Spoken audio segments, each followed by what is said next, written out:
Good morning. I'm glad you could join me today. Just before I start this session today, I often get asked, or often hear, I don't think Spirit hears me. I don't think Spirit can see me. What do I need to do? Spirit always offers to me. They're ever seeing and ever hearing and ever knowing. So they are always watching and observing, and more importantly, being a big part of you, of who you are. So never for a minute think or believe that they don't see or hear you, because they do in such a bountiful way. So maybe just for this channel, you'd love to just sit and grab a cup of tea and sit and enjoy and just relax, and let's bring Spirit through and see what they have to say today.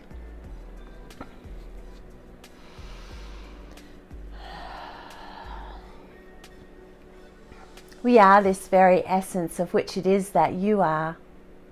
It is in this flow of energy that is to be a constant participation, a constant form of perfection that is to dwell within you and in all that is. It is in this knowing, dear ones, that we are willing to be the providers, to become the suggestion to you, to be in this place of understanding, to be willing to receive and to knowingly accept of this that we are. We are the bountifulness that is abundant in this everyday viewing of yours to participate into. It is the seen and the unseen that we are to belong of. It is in this divine essence that makes its way willingly into you, through you and of you, that is to be spoken of by this one, Tanya, in this way, to receive these words in a sense of satisfaction, to feel, to become knowing and rightful within one's words as a description into this that we are to be made.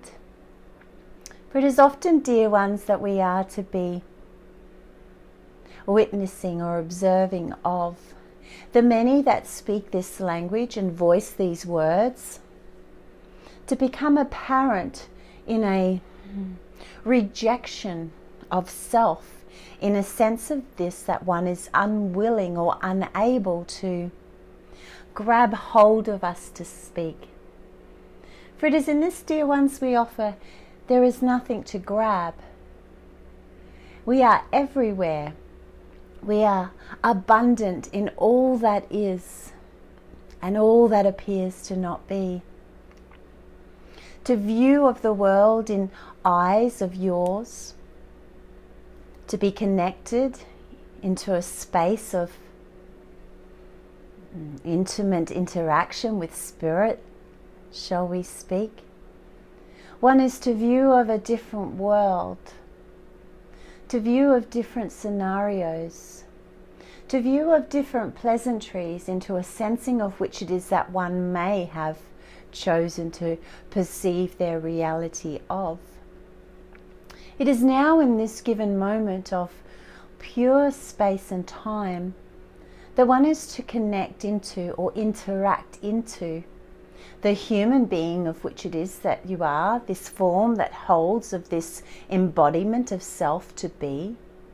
And one must be willing to place of self into a atmosphere or a place of surrounding of which it is that one can calm, quieten, anticipate, recognize and receive.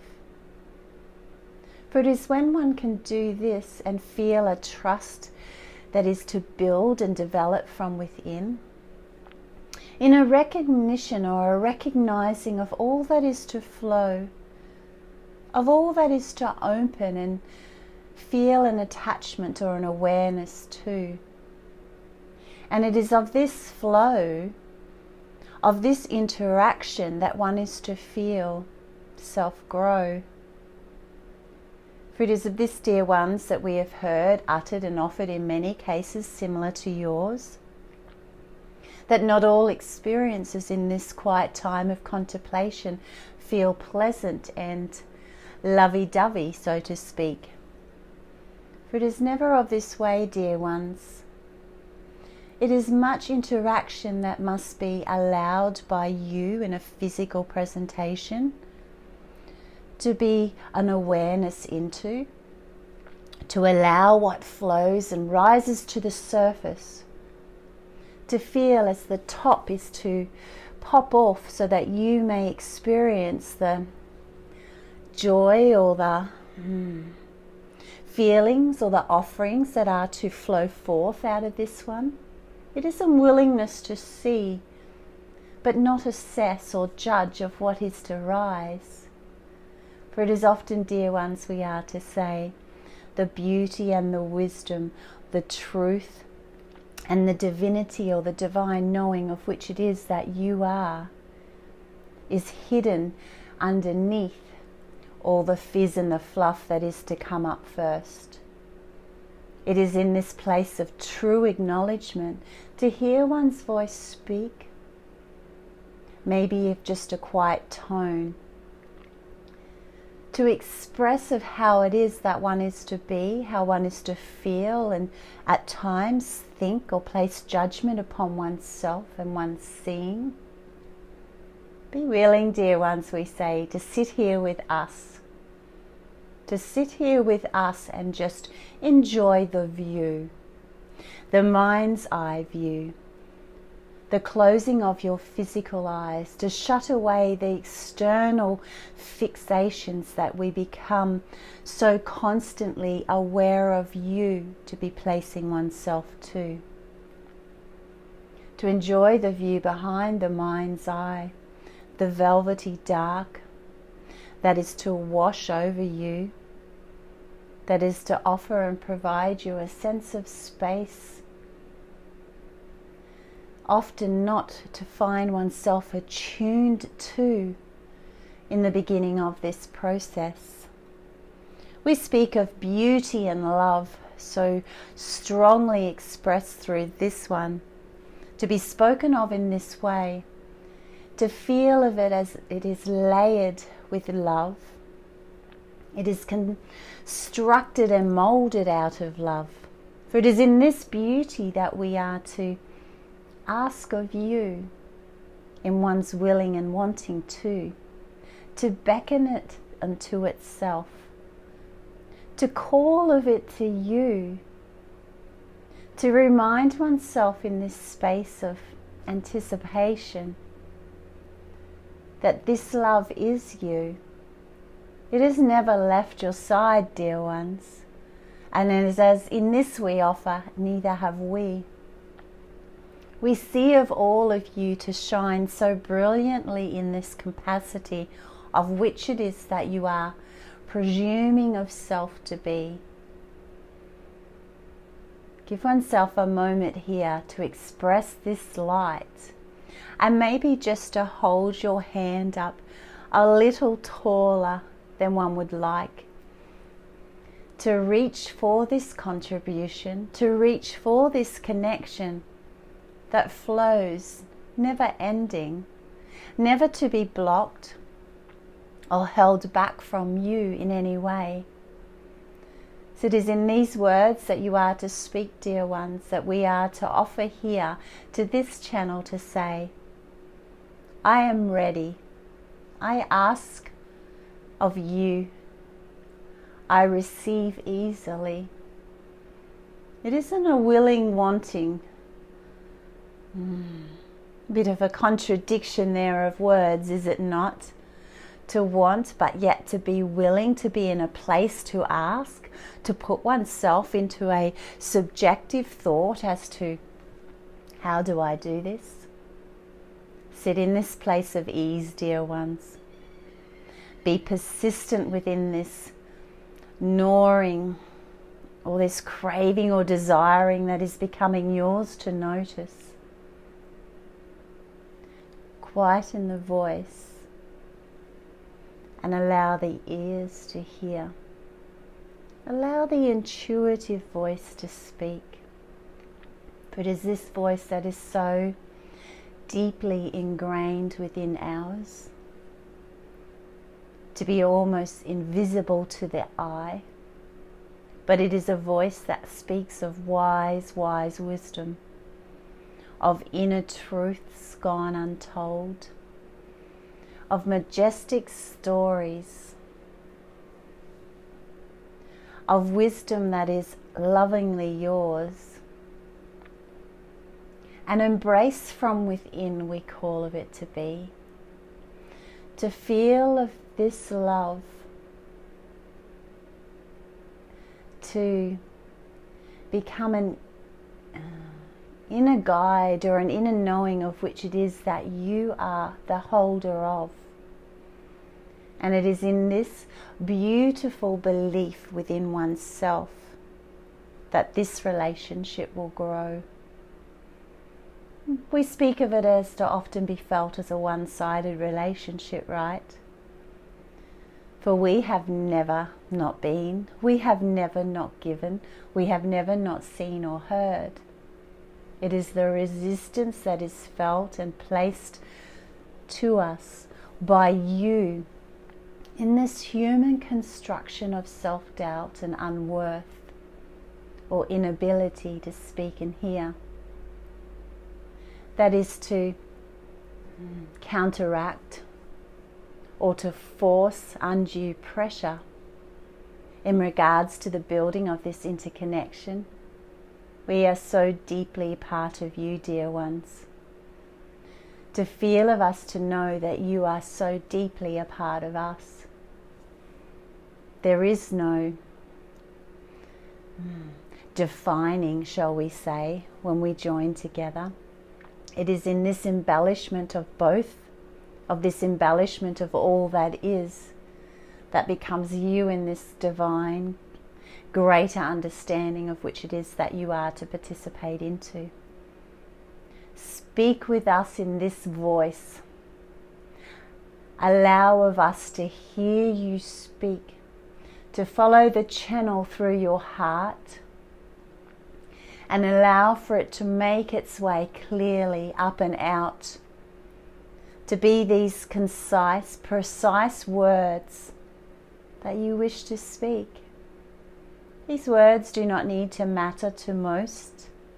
It is a conversation within you that one must have. And it is in this conversation that we love to participate with you. Feel to hear as this energy is to be broadcasted outwardly, so that you as the listener may get to feel of this intention that is being spoken of here, to let it touch you, to let it radiate to you, to let it become of you again, this recognition from within that is being allowed to have been misunderstood. But it is in this time of rising, dear ones, this place of request that you will participate into again, that you will have that instant attraction to upon your awareness of it to be. We love of you in this place of unveiling, dear ones. We love of you in this place of bearing your soul to us to be seen again as this beautiful entity of love of which it is that we are. It is in this residing that we do.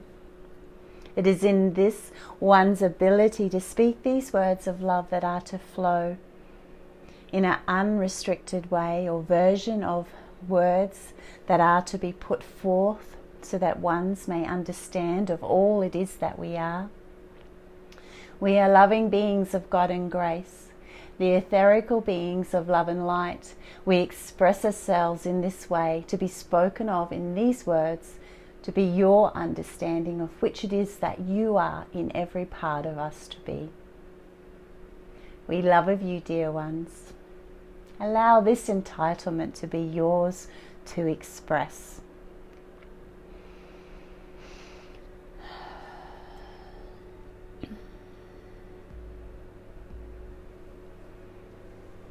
Did you hear that?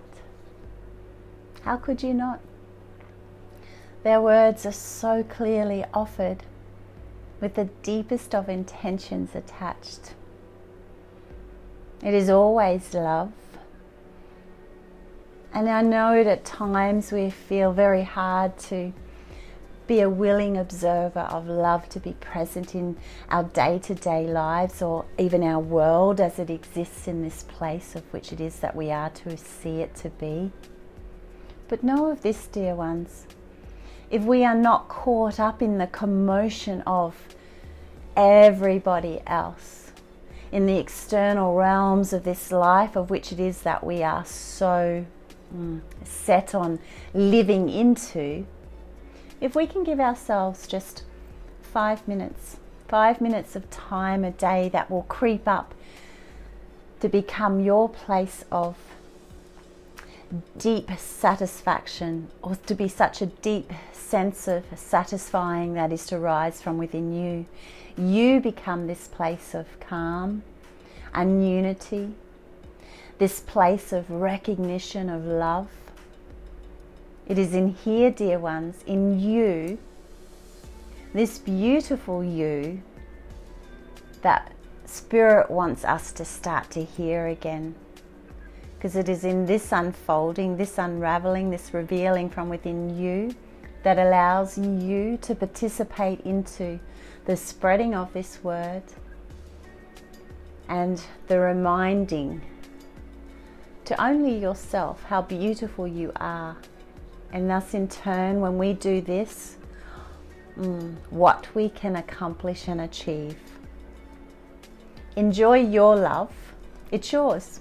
Make the most of it in each and every day. Thank you for sharing. And I look forward to when we meet again.